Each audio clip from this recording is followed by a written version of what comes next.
to my channel. My name is Angela and this is my creative corner. It's been a while. It's been a while since I've filmed and I have a lot to talk about. So it has been a hard time for me since the last time that I filmed the knitting podcast. What you're seeing beside me is everything that I've finished since the last time that I filmed. So that is 6 finished full garments, all sweaters. So I would say the amount that I have knit recently and the number of finished projects that I have is inversely proportional to my mental health. But I have been leaning on knitting a lot, so it just so happens that I have a lot of finished objects to talk about. I also have several more whips as well, which I think that I might talk about in another video. So I think that I'll leave this one to be all the finished objects and then tie in my whips with my like 2025 knitting plans in general. I haven't been in the mood to film, and even right now I am kind of pushing myself to film this video. I'm kind of forcing myself to sit down, take some time, and go over everything that I've been doing. So to get started, I think I'll go in chronological order from when I finished them. So my first finished object is the Lumme Pullover by Sari Nordlund. This was my unofficial Christmas sweater, and this is what it looks like here.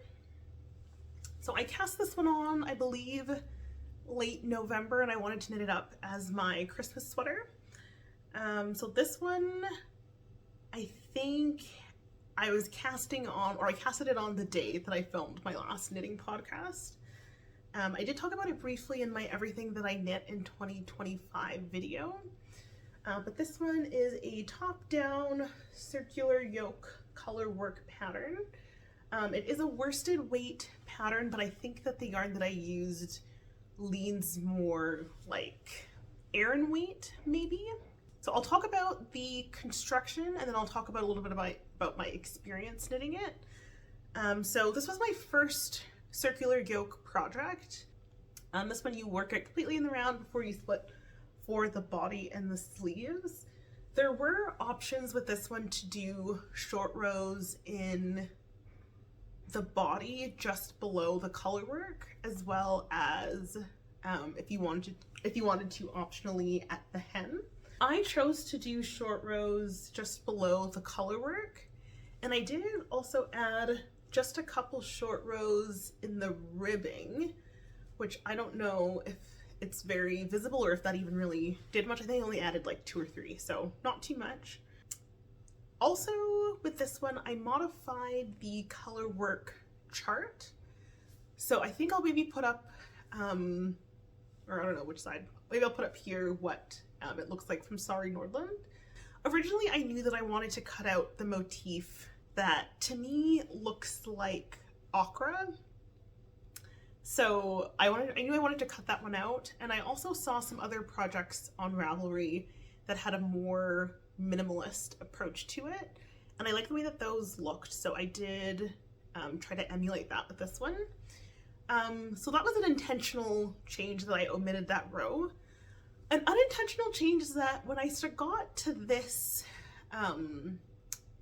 stripe here, I don't know, I guess I wasn't paying attention to the chart, and I think that the like arrow vine is supposed to be going the other way. Like I think all the swooshes are supposed to be going the same way.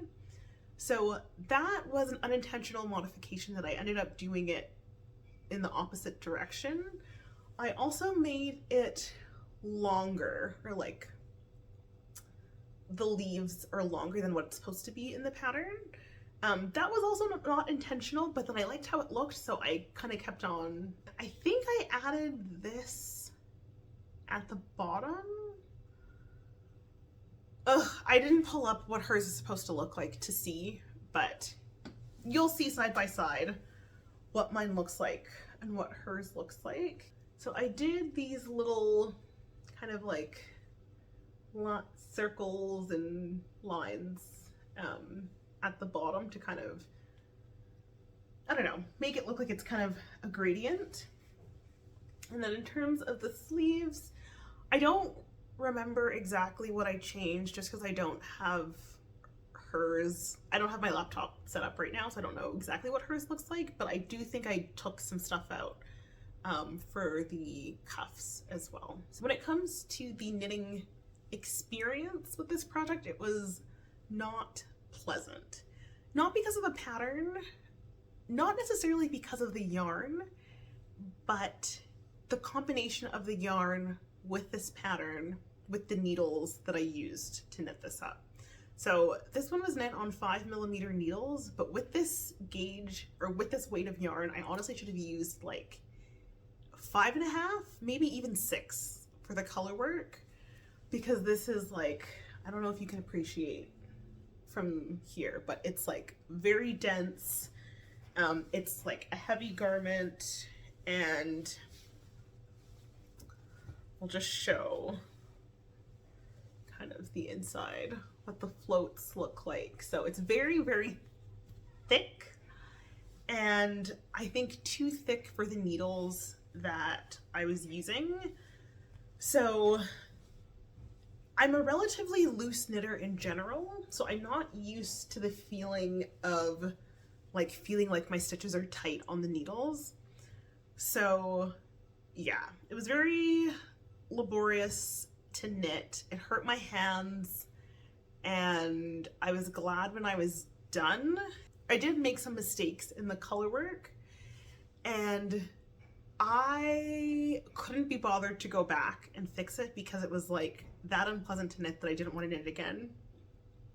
And that's a lot coming from me because I love to unravel things, and I unravel things all the time. I'm trigger happy to unravel even. So the fact that I didn't unravel it to fix it, I feel like says a lot to do with how I felt about knitting this project. The yarn itself, I do really like. It's kind of like a rustic yarn. It is a Canadian yarn. It's from Disdero Ranch out in BC.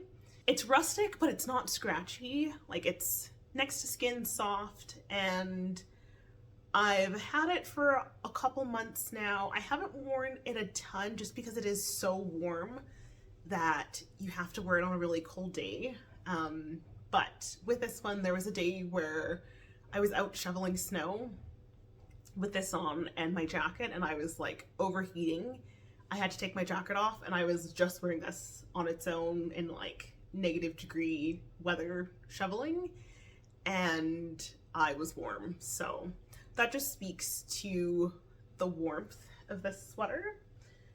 So the yarn I do like. I just wish that I wouldn't have chosen a pattern with this gauge to knit it and these needles. But now that I'm done and that I have the finished object, I am very pleased with it. I do like the color combination and how this can read as a Christmas sweater, but then I feel like it's not so outright Christmassy with the green, that it can still read spring or just be worn in the winter, non-festive like, and it still goes.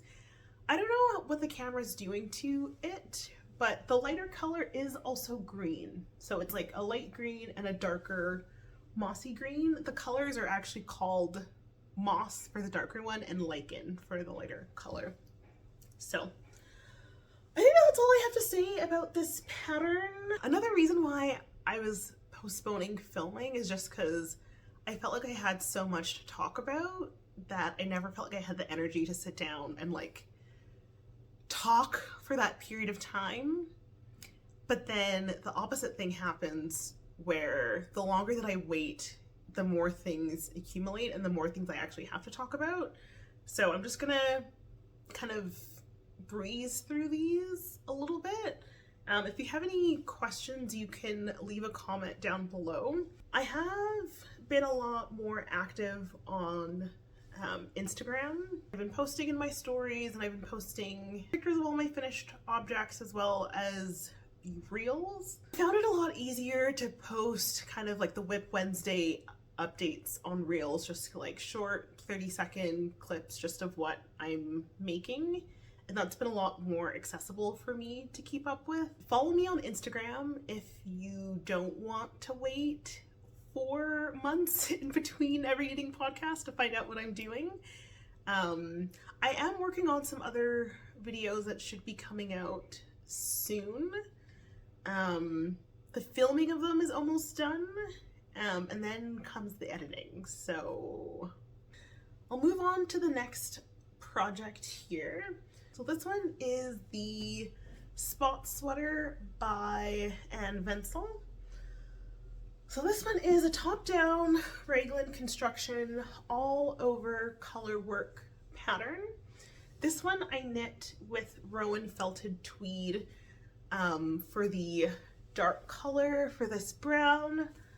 I hope you can see the tweedy bits in there, but there's some like blue and brown bits over the black or over the dark brown base. And then for the lighter color, I used Berrocco Lanas Light. This one was a whip in my last knitting podcast, so you can watch my previous episodes if you want to get more information on this one. Basically, I chose this pattern for the all over color work pattern, but I was really not pleased with the construction and the fit. I thought the fit was very strange. I felt like it was way too tight on my shoulders. It was super tight on my shoulders. I felt like in order for me to get a yoke depth and a body depth that I felt was comfortable, the yoke was gonna be like basically down to my waist, and I already like my clothes cropped, so then it felt like the whole sweater was just gonna be the arms and then have the ribbing. So I had to make a lot of modifications to this pattern. I basically graded the pattern up, and I knit a size larger than the largest size. The other thing is that the pattern has you work flat a bit to shape this neckline before joining in the round and kind of continuing on as a raglan. I ended up casting all the stitches on at once, including these neckline increases, and then I worked short rows back and forth in order to shape the shaping. In the end, I ended up with a fit that I like and a sweater that I like. However, with the process of knitting this, I'm not sure that I would knit another Ventzel pattern. I see other people's projects and all of them look great, so I'm like, I don't know if it's a me thing, but I also did meet gauge. So in theory, like the sizing in the pattern should be what I ended up with, but I think it has to do more so with just my personal preference. I do like to wear a little bit more oversized clothing, and I don't like the look of having tight shoulders or a deep yoke in a sweater. So this one I think I might actually try on. My Lumme pullover is way too warm to be wearing indoors right now, but I think that I should be able to try this one on. So this is how it looks like. It is cropped, I would say, but just kind of hits right where my pant pockets are, which is kind of how I like my clothes to fit. Even with the modifications that I made, you can see that the yoke is still quite deep. But if I didn't make these modifications, quite literally, it would have taken past here before it reached this width of yoke depth. I did modify the colorwork pattern to add these kind of contrast lines around the raglan, and then I did also carry that down the sleeves as well. So that way when I worked my decreases for the sleeves, the colorwork pattern doesn't look disrupted just because your eye is drawn to that feature down the arm. I'm still gauging how I feel about the neckline for this pattern. I went with the mock neck just because I wanted to match the sleeves. I've tried, you know, seeing how it would look if I folded it in, but I think that I like it better as this neck. I'm happy to have this done. I didn't love the way the pattern was written, but I like the effect in the end product. I found that I really liked working on this pattern. As much as I thought that I would want to knit only on like stockinette in the round projects, just because I wanted something kind of like mindless to work on that I could do just while I'm, you know, doing anything. I found that it was almost too mindless, and I kind of liked having a project that was I needed to pay a little bit more attention to, because then I could focus my attention on the project or on the knitting, and then it kind of took my mind off of other things. I feel like I can describe it almost as like an active meditation, like especially because the pattern is so repetitive. It's not like, for instance, the Lumme pattern where you have to look at the chart. Like once you've even just done the first, once you've joined it in the round, basically you already know what the pattern motif is. And then I found that with it being a colorwork pattern, it was very easy to count your rows. So even in terms of doing the arm decreases, I didn't have to count my rows. I could just see that I would decrease every, you know, I think every second pattern repeat I was doing my decreases. So it was like mindful enough that I had to pay attention to what row I was on and what pattern I was doing. But once I got into like the pattern for that row, it kind of became like a rhythmic thing. But I didn't need so much attention that I had to look at my phone or look at the pattern or anything like that. So I did really appreciate the knitting process for this sweater, and I think that I would do more all over colorwork patterns in the future.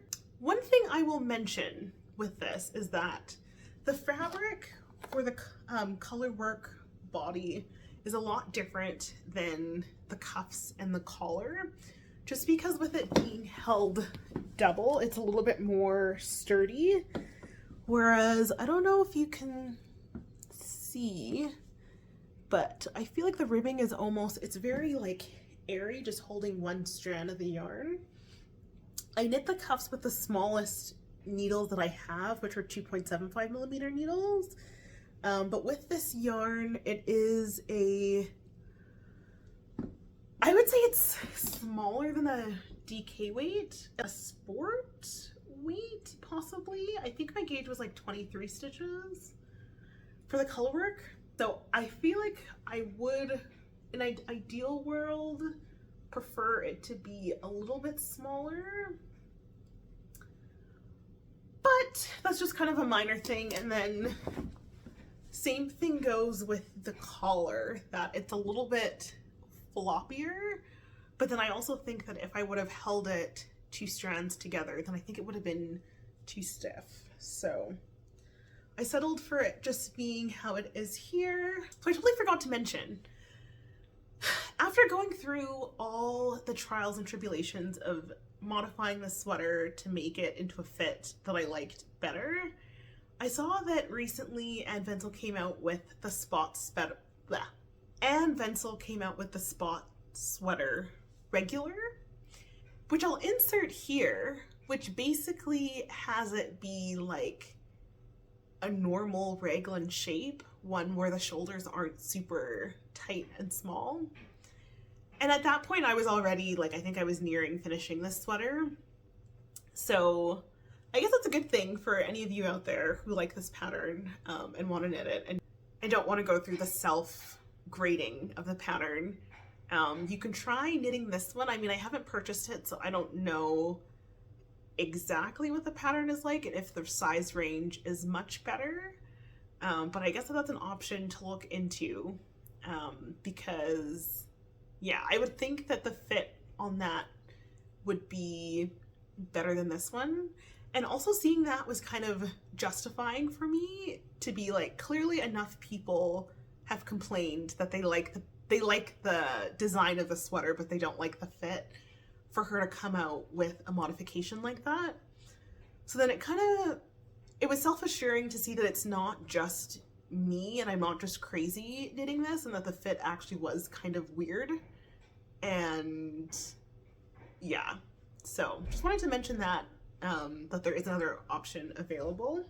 So my next pattern, or my next finished object, is my Terrazzo sweater.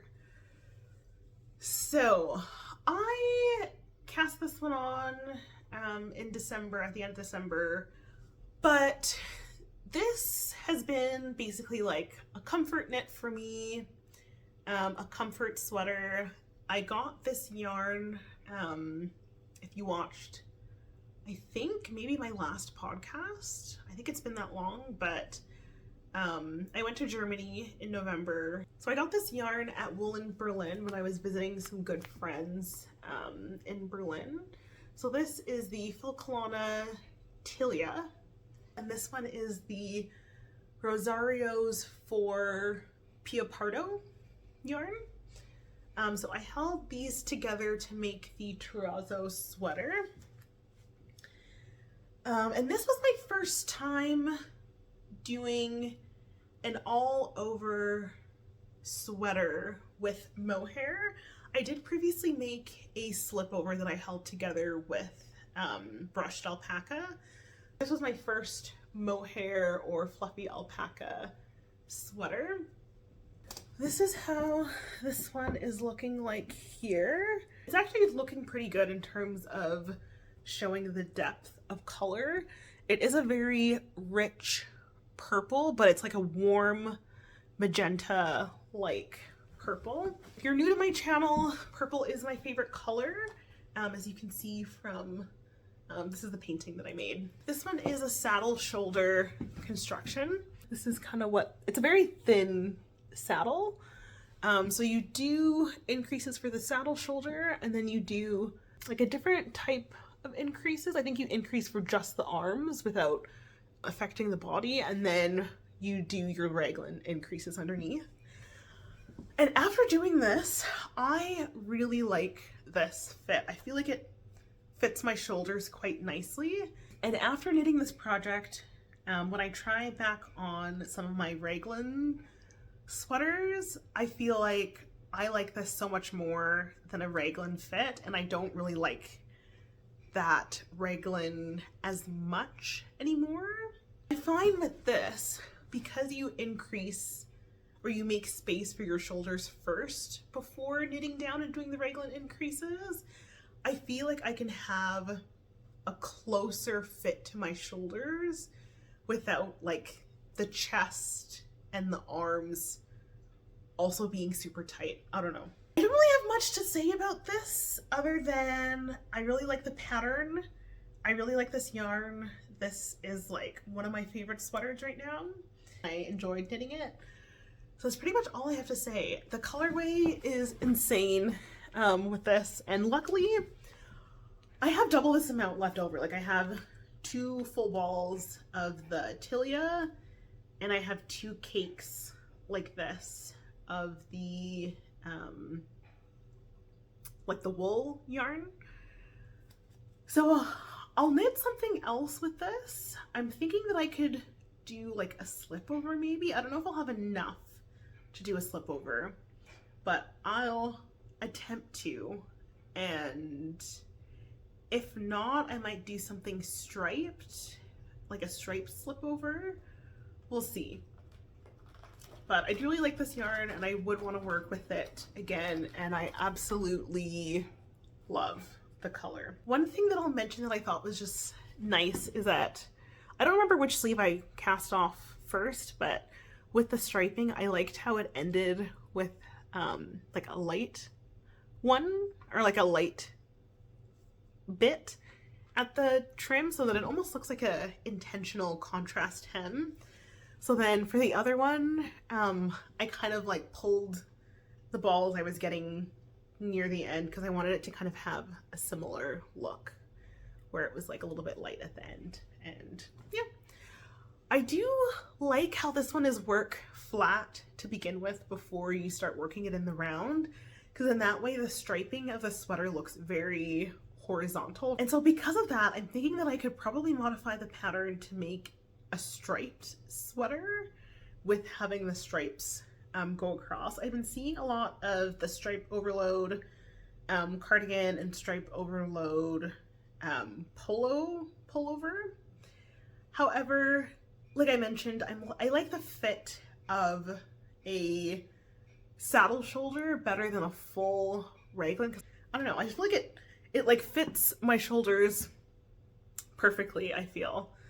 So what I might do in the future is I might hack this pattern to make a stripe overload terrazzo sweater, maybe. So stay tuned for that. The next project that I have to talk about is my Clematis vest slash sweater. So there is a story behind this one. So I originally knit the Clematis vest back in the summer of 2024. It was a fail, mainly on my part. So 2 or 3 factors tied into why the sweater was a fail. For one, I knit it on the wrong gauge. I knit it with worsted weight yarn, whereas the pattern is written for a DK. So already with that, my sweater turned out much larger than what I was anticipating or what I wanted. Second thing is that I chose this pattern because the slanted button design was just so striking and cool that I wanted to knit it. In the sample photos, I did know that it was going to be a more wide boat neck. So that's not any fault of the pattern. Like, it is advertised like that. I should have known that that was what it was going to look like. But just personally, I do like a crew neck better. Like, I like a tight neck. I don't like a broad shoulder. So obviously when I knit it off gauge and everything was larger than it was supposed to be, the neckline was also even wider and even more boat neck than what is my preference. And then the third thing is that because everything was so big, the fact that there was no short rows in the pattern was exacerbated, and so it looked very boxy and just like ill-fitting. However, the pattern was very well written and I loved the design, so even after I finished it and I knew that it was like already a dud, I was committed to unraveling it and reknitting it again, just with those modifications, just because I really liked the pattern. Maybe I'll grab it so you can see. I did talk about this, I think, in my very first knitting podcast, but this is it here. I'll just put it on so that you can kind of get an idea of what I was working with and what my dislikes were about it. So, as you can see, the neck is quite wide, and the shoulders for a vest I found were like way too broad, just because then even with wearing a t-shirt underneath, it's like the vest is almost as long as the sleeve is like my t-shirt underneath. And then it just looked quite boxy without the shoulder shaping. I felt like the shoulders were sticking out. It was kind of giving shoulder pad. But again, purple's my favorite color, and this kind of cross design was just so innovative and cool that I knew that I wanted to reknit this. And I had run out of yarn actually for this sweater. I wasn't staying at home for part of this time, and I'd only brought so much yarn with me, and I didn't have access to my main yarn stash. So I had to buy new yarn to cast out a project because I couldn't be without something to knit on. So I did end up getting this yarn here from the local yarn shop. This is just what I have left over. This is Holstgarn Super Soft in the color Dark Apple. And then this is Cumulus Fyberspates, Cumulus by Fyberspates, and it's their alpaca silk. This is incredibly, incredibly soft. Yeah, like this is like probably the softest. I mean, I've only tried 3. I've only tried the brushed alpaca, the Filcolana Tilia, and this in terms of like a fluffy strand. But of the 3, I would say that this one is the softest. The Tilia is not itchy, so I can wear it comfortably. It doesn't bother me at all, but then this one is like actively soft, if that makes any sense. I was wanting something that was more stimulating to work on, so I figured that this would be the perfect time to rework this sweater. So in the pattern, there's a lot of very detailed instructions on how to knit it. And with all of those details in the pattern, it was pretty easy to modify.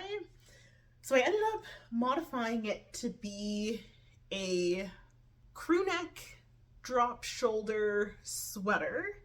I added sleeves, so I didn't actually buy the sweater pattern, I just added sleeves to the vest pattern. And this is what I came up with.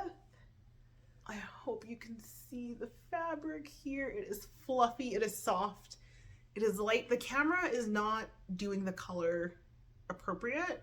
I'll insert a photo that kind of has a better idea of what this looks like. I'll just show some features of it before I put it on. So what I was working off of was, I knit the Johan loop sweater as well as the waffle loop sweater, and those ones have like a boxy, oversized drop shoulder fit and a crew neck, which is what I like. So I kind of blended aspects of those 2 patterns. In the waffle loop sweater, I did this kind of decorative ribbing along the back with decorative increases on the back there just to kind of do some shoulder shaping. And then what I did compared to the vest is that I basically made this arm portion wider and this neck portion smaller so that it would look more like this. So leaving the kind of shoulder where it is, but making the shoulder extend to here and narrow the neck like that. So I'll just put it on so you can see what it looks like. I am in love with this. I have no notes for this one. This is what it is looking like. I feel like the drop shoulder fits really nicely. I like the kind of more narrow crew neck, and yeah, I mean, honestly, I love everything about this pattern. I like, this is, yeah, I don't have anything else to say really. I got these tortoise buttons, like a green tortoise. So I feel like it doesn't take away from the look of the sweater, but it still kind of shows that detail. I'll just flip around a little bit so you can see what that shoulder detail looks like. This is like honestly one of my favorite things about the pattern.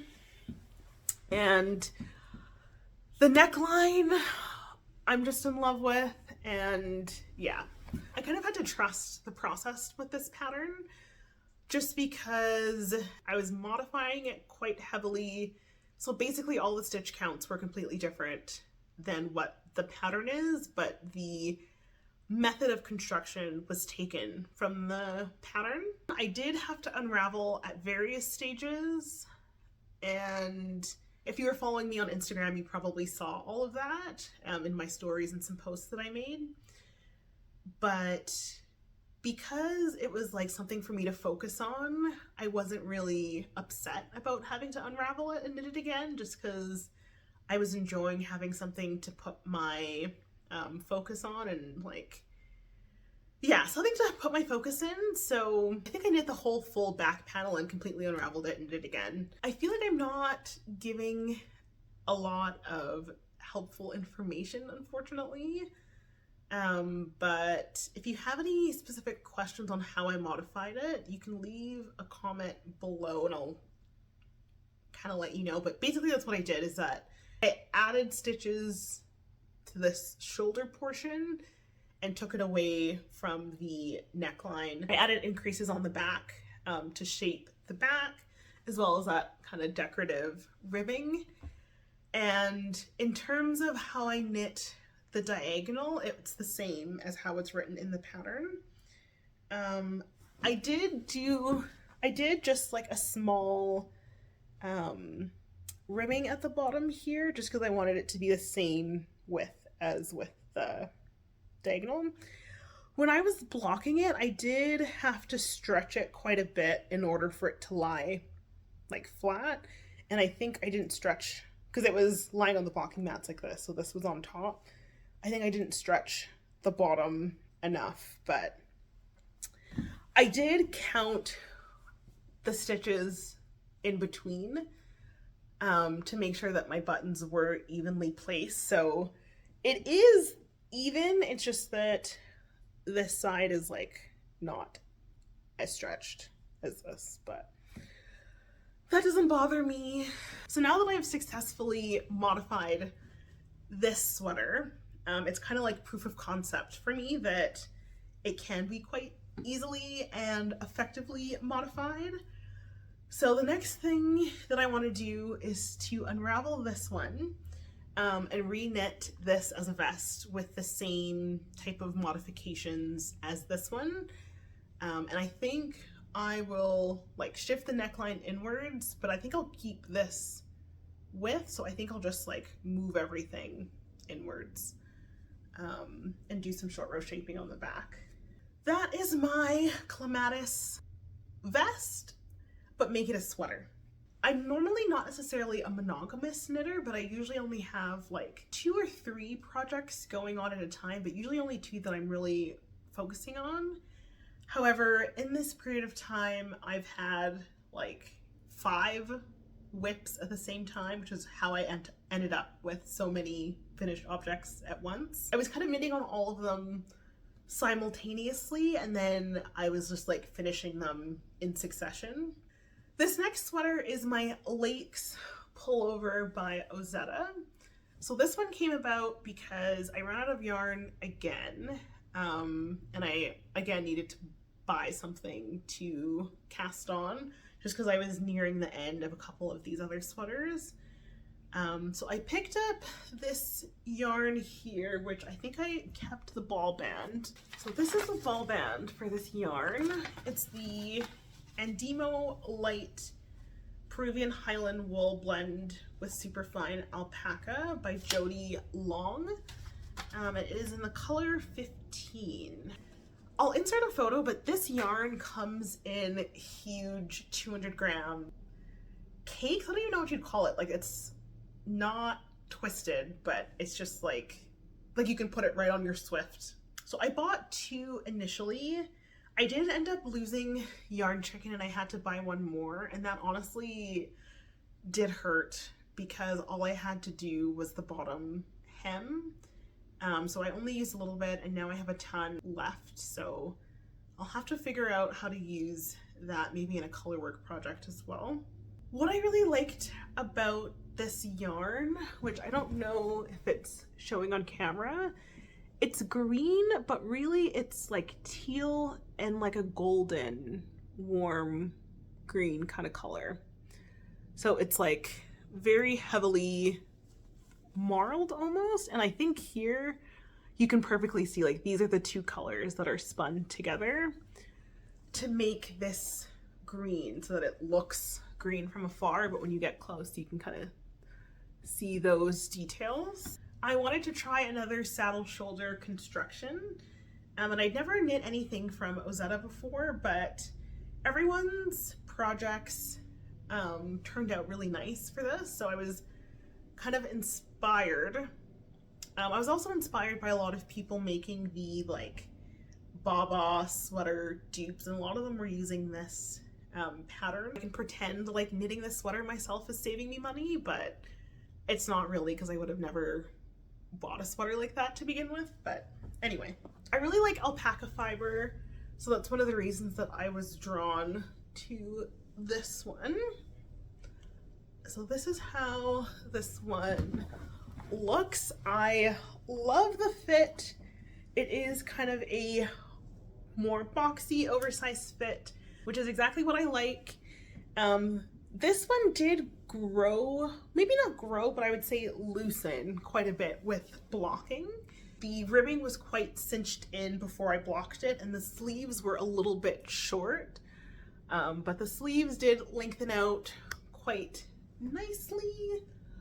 And this is like exactly where I like my sleeves to hit. Again, with the saddle shoulder, I feel like it just fits my body shape and frame quite nicely. I don't know if I have broad shoulders, but I don't know. I just feel like this fits nicely. I did put a poll on my Instagram when I was knitting this one as to whether I should do a mock neck or a folded collar. And after these two sweaters, I was kind of in my mock neck era. But the people in the poll voted for the crew, or like the double folded crew neck. And I'm glad I went with that, because I did actually cast it off as the mock neck. And then, I don't know, something about it was looking off. And I actually don't have any like double folded 1x1 rib collars like this. And I really like it. I feel like it draws attention here so that you're looking at like the collar and the saddle shoulder as a main feature. I did just take this off the blocking mats yesterday, so I haven't woven in any of the ends yet. But already I can tell that this is going to be a very well-worn sweater.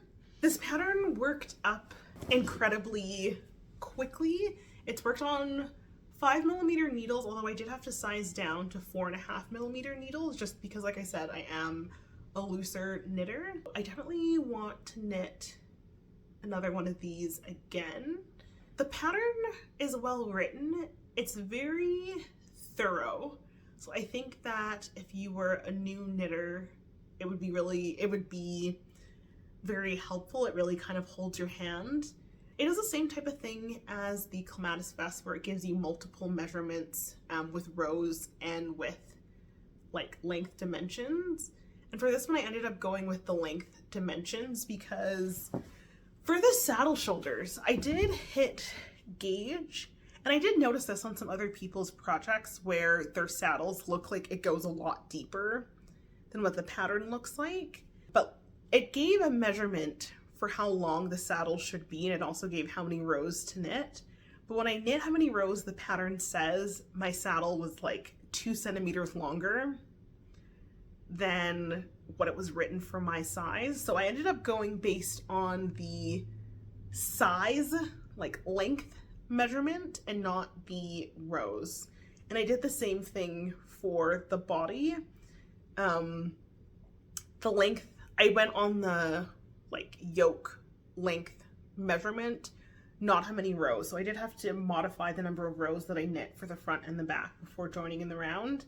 And I had to keep track of that so that it would be the same ratio in the front and in the back. I wasn't really intending to do this. Clearly, I have been in my green era lately. I feel like the green with the brown with the purple is very much giving Barney. So this last project is really the piece de resistance, as you will. As of right now, my most popular video is my like 10 cable knit cardigan sweaters. And this one was the one that came out of that video. So I ended up deciding to knit the Dagmar Jacket by Petite Knit. but I was gonna modify it to be a saddle shoulder construction just because I didn't like how the arm cut off with the drop shoulder. I felt like the cables down the arm looked a bit disjointed, and I didn't like that thick band on the shoulder of the moss stitch. And I have been successful. So this is what it is looking like. I'm calling it a finished object, although if you look here, I still have, I think, like 10 more rows of the cuff to knit and cast off, but I figured if I'm filming this video, I might as well include it just because I will probably finish it and block it today. But I just wanted to film this video now while I have daylight. So this is the Dagmar Jacket. And I won't talk too much about this one just because I have been filming the process of knitting this right from the beginning. So there will be a project vlog coming up. This is the Dagmar Jacket Saddle Shoulder Edition. So that is how it is looking like. Hopefully you can see that there. Like I said, I haven't blocked it yet. I do still have to add buttons. So I imagine that this will be more oversized, won't be as cinched, and I'm hoping that I'll grow some length on the sleeves. So I won't talk too much about the construction of this pattern just because, like I said, I did film a whole other video, but just to show this off. And this is also on the theme of working on projects that are mentally labor intensive and require attention and modification, and then having a simultaneous reprieve stockinette pattern to kind of go back and forth between. I'll just quickly talk about the buttons that I plan on using. I'm between using either this gray marble button or this caramel marble button, which I think I'm leaning more towards the caramel, but I think that I will end that off here. So these are everything that I have finished since the last time that I filmed. I will just give a little sneak peek here of my current works in progress. So as you can see as a theme, lots of color, texture, design. So if the design is kind of simple, then it has that variegated color, or even with my clematis being a solid color, it has that detail of the diagonal. And then with the more neutral colors like this brown or like this sweater, there is some other design element that kind of piques the interest. So overall, it's been a lot of knitting. I'm also not knitting just to knit. I think I have been pretty good about being mindful about picking yarns that I like, picking designs that I like, colors that I will wear, colors that bring me joy, and even if that means that I knit 3 green sweaters in a row, those are colors that I know that I'll wear and that fit into my current wardrobe. If you made it to the end of this video, hopefully you enjoyed and got some ideas of some patterns, some yarn, some inspiration for your own knitting. If you enjoyed this video, be sure to subscribe so that you can see when I post next. And follow me on Instagram if you want to see a little bit more about my creative process in between these videos. I'm grateful to everyone that has come across my channel and has subscribed, and I hope to see you in my next video. Bye!